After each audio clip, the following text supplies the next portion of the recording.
I just had breakfast. I'm leaving my hotel. I'm going to Bydgoszcz. I want to visit a couple of museums there, and then I'm off to Warsaw.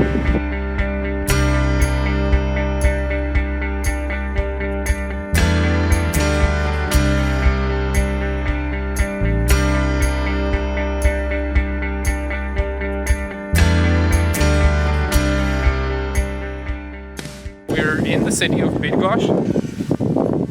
There's my motorbike over... Oh, I can't do this. Over there.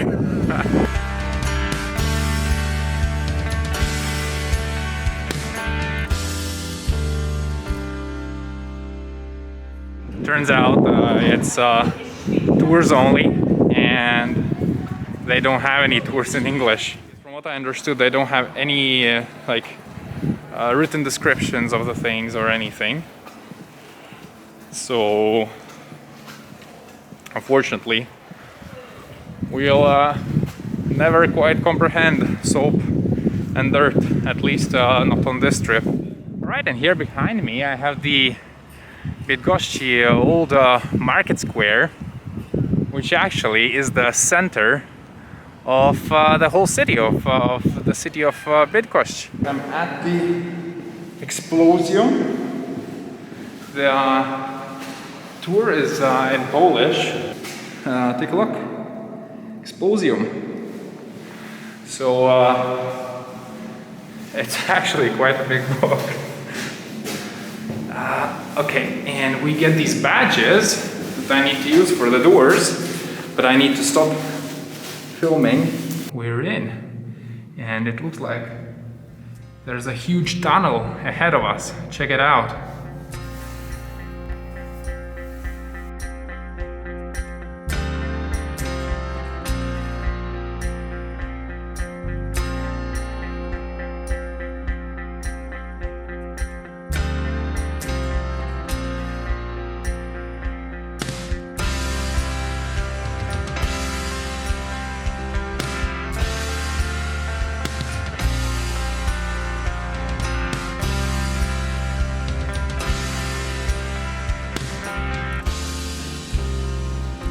These are all the machineries that were used in the process.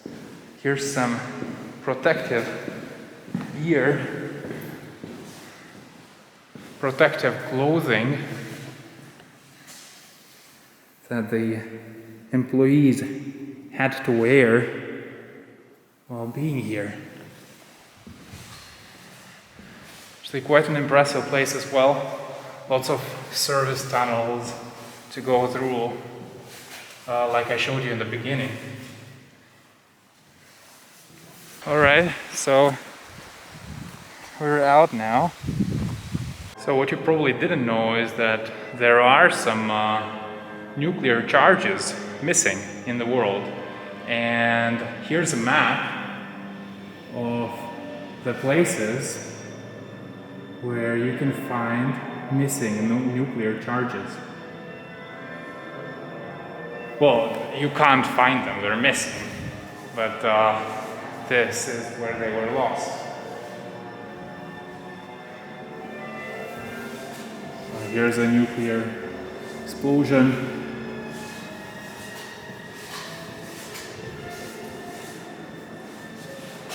Quite a well-made museum, actually. Pity everything is in Polish, but it's fine. Also, the group behind me is quite sick, so I'm trying to see everything quickly. Masks over here.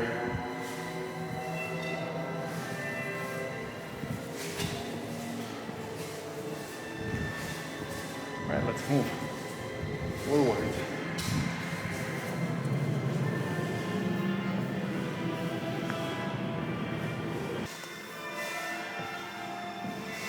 Quite cool. So this building over here actually used to be equipped with two several meter long metal rollers, And inside, the barrels were equipped with drills that were used to separate and partially recover acids used in the glycerin nitration process. And each floor level was filled with water, just in case something explodes or you know, employees get burns. They can use the water to you know, at least help them if it works.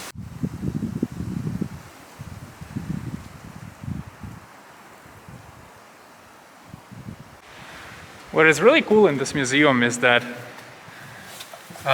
between the buildings you actually take the service tunnels, which I'm walking in even right now.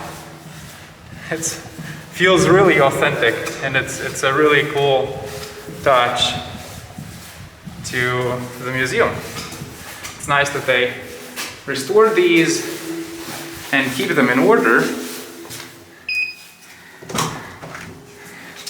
In order for the visitors to take these passages. Alright, here we are in the next building. Let me see what interesting stuff I can show you over here. So we're right now in the gelatinization building, and this is a small model of the building itself. There was the blow-off wall here. There should be the railing elements somewhere.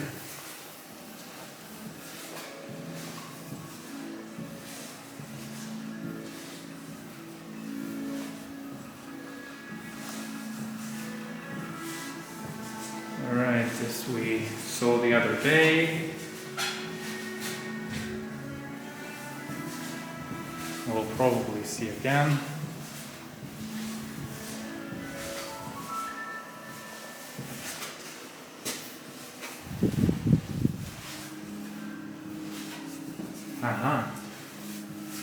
This is pretty cool. So you saw this in the model as well. So I realized I didn't explain much about the building itself. It was built in 1939, right after Germans occupied this part of Poland. And it was built in the forest, just like you saw when I arrived here. And the reason for that was to actually camouflage the building itself, because no one wanted to let the enemy know that there is such a facility at all, and especially here. And these are the remains. And this museum is actually located and renovated in the same building. The facility was actually divided in two parts. It was divided in two parts, and they actually did a lot of stuff here. They made ammo fillings, they made gunpowder, glycerin, explosives, tested the materials. So, let me check around the door. Take a look. This is the building that I showed in the model before. So the building behind me is actually where the gunpowder was stored, the powder pulp itself, I mean. And then, let me show you. So the warehouse doors, and they were stored right in there, of course, and conveniently it was right next to the railway. So when the forces needed gunpowder, they would just carry them out from these doors, put them on a carriage, and take them wherever they needed them. Alright, so as I'm walking back to the motorcycle after the explosion, wanted to explain to you what the next plan is. So I actually had two ideas. One is the Archaeological Museum of Biskupin, and the other is the Living Museum of Gingerbread. Look at this.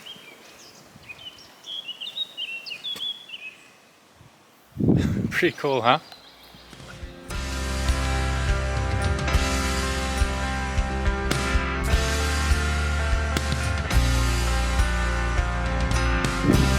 Alright, so we're in the city of Tauro, and now we're gonna go check out the Living Museum of Gingerbread. Alright, so it turns out there are two gingerbread museums over here. Land of the Gingerbreads, good old Torun. And when I called to book, I called the other one. Not the Living Museum of Gingerbreads, but the Museum of Torun Gingerbreads, so the local gingerbread museum, which has also thousands of good reviews. So the Living Museum of the Gingerbread was sold out when I went there. I called them, they didn't pick up, but the other guys did. So let's go check out the other museum. I love gingerbread, but I don't know what to ask. I don't understand anything. There's so many gingerbreads. So these are basically different kinds of gingerbread. There's the traditional gingerbread that I bought, and then there's one that is more crispy, which is like with Belgian chocolate, I guess. Alright, I didn't know this, but it turns out that this really is the land of gingerbread. And I felt like choosing Harry Potter's wand in the shop. There's tons of different kinds of gingerbread. You can choose one to your liking, basically. I bought some. I didn't expect this at all. Alright, so we got into our museum of gingerbread, which is not the Living Museum of Gingerbread, but another museum of gingerbread. It's here. And of course there's another cafe of gingerbread. Comes from the old Polish adjective piernik. Do you know what Torun is famous for? All over the world our city is known for the magnificent architecture of its old town, for its most famous resident, astronomer Nicholas Copernicus, and for its gingerbread, the only one of its kind, and baked into Torun for centuries. Gingerbread.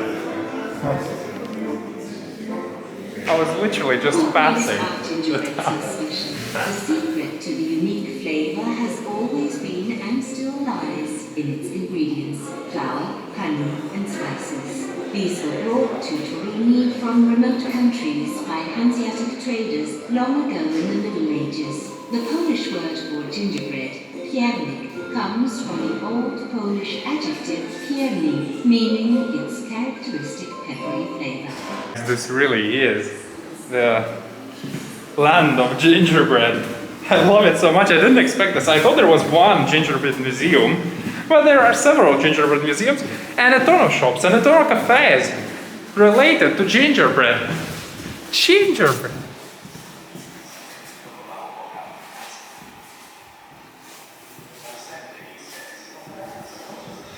Alright, so traditionally they use these wooden bowls to make the gingerbread. Take a look at all the different kinds there are. So 1857 over there. So these really are old. And at the shop, the lady was explaining to me that, well, when I was buying the gingerbread, she was telling me, take a look. Right, so made just like pizza in an oven. Not sure if it's wooden, probably not. Well, it is. Well, I mean, I don't know. Guys, take a look at all these molds. They are literally carved in wood. Ah! And here's the man making it. Here's the man behind the curtains. The man you never see and you never thank because you love the taste. But this is the guy who's actually making them beautiful. Carving them in the wood. This is incredible. Ah, take a look.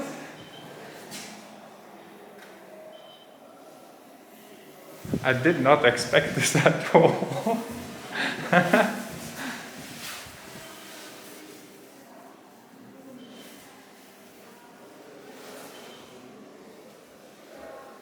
Guys, there's gingerbread everywhere.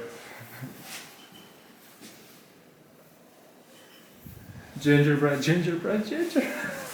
And that's a giant gingerbread. This is how every home should look like. Every home in the whole world. I love gingerbread. What? I didn't read this at all, but Turin is quite famous for gingerbread. Okay, so this is Gustav Wiese. He's the owner of the biggest gingerbread factory here around. Take a look. A widow, owner of the bakery, and later my grandmother. He devoted the rest of his life to baking. Devoted his life to baking gingerbread. By my father Andreas. He had an aptitude for business and sold out gingerbread in Gdansk, and even in Warsaw. Through his passion and hard work, Wiese products became a recognized and valued brand. I have continued the family tradition since 1824, and I hope I will not disappoint my ancestors. In my hands, the family-run bakery has grown to become a modern factory, where steam-powered machines are used to make many kinds of gingerbread in large quantities. Our delicacies are sold in virtually all parts of Europe. Alright, and now we're entering in a local gingerbread shop of 19th/20th century. Local to Torun, of course. Let's go in.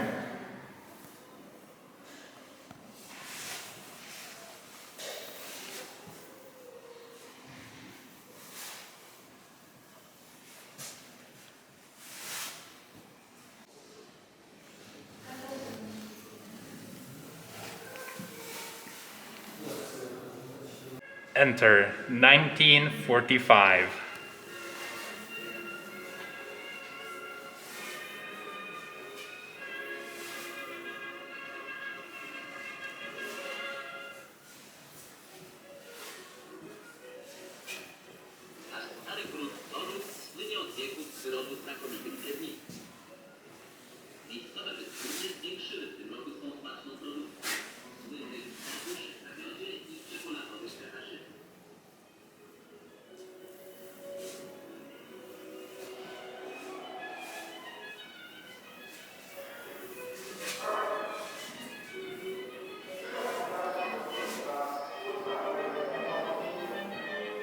Do you remember I told you there are shops, gingerbread shops all over?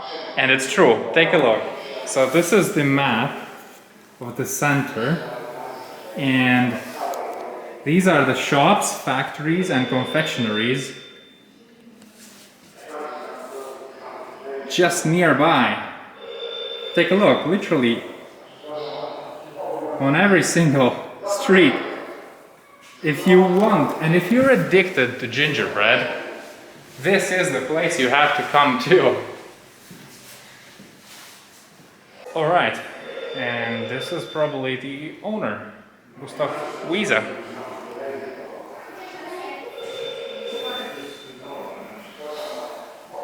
Not sure if he's counting gingerbread or money over there, but he looks busy.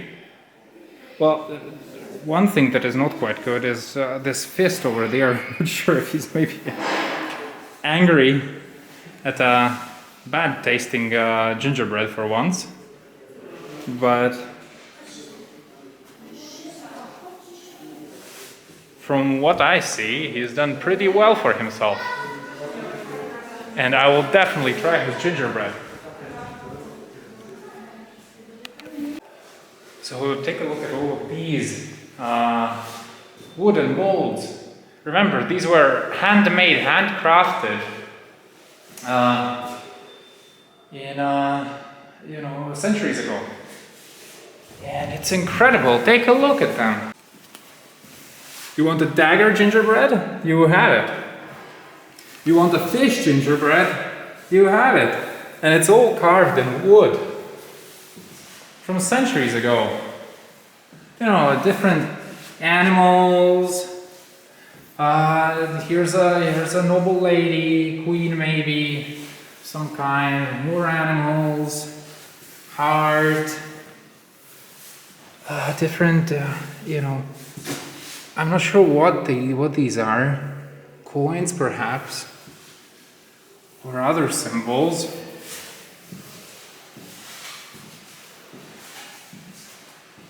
Here you go. This is the land of gingerbread. I love gingerbread. Це що таке дерев'яне? Унікове. All right. So I got to the hotel. I'm in Warsaw. And I think celebration is in order because it didn't rain at all today, which is the first day on my trip when it doesn't rain.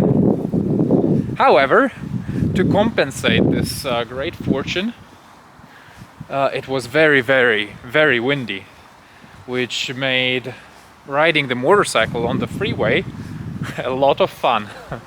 All right, I'm gonna go settle down at the hotel. Have a dinner and probably chime in tomorrow.